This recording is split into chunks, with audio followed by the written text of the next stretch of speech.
आपण विरामचिन्ह पाहणार आहोत. हे आहे पूर्णविराम.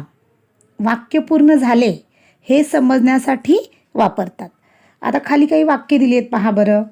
मी गावाला गेली म्हणजे वाक्य पूर्ण झालेलं आहे आणि वाक्य पूर्ण झाल्यावर पूर्णविराम दिला आहे. दुसरं वाक्य पहा. आईने गोष्ट सांगितली.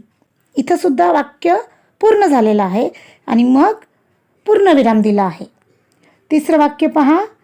कविता गायन करते म्हणजे इथं सुद्धा वाक्य पूर्ण झालं आहे आणि वाक्य पूर्ण झाल्यावर पूर्णविराम दिला आहे. म्हणजे तुम्ही लक्षात ठेवायचं, वाक्य पूर्ण झालं की पूर्णविराम देतात. हे विरामचिन्ह आहे प्रश्नचिन्ह. वाक्यात प्रश्न विचारला असेल तर वाक्याच्या शेवटी वापरतात. आता आपण उदाहरणं पाहूया. पहिलं वाक्य आहे तुझे नाव काय. इथे प्रश्न विचारलेला आहे म्हणजे या वाक्याच्या शेवटी प्रश्नचिन्ह दिलं आहे. आता दुसरं वाक्य पहा. तू कोठे राहतोस.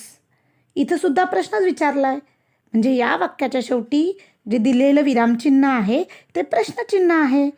आता पुढचं वाक्य पहा बरं. तुला किती भाऊ आहेत. आता इथे सुद्धा प्रश्नच केला आहे आणि म्हणूनच या वाक्याच्या शेवटी प्रश्नचिन्ह दिलेलं आहे.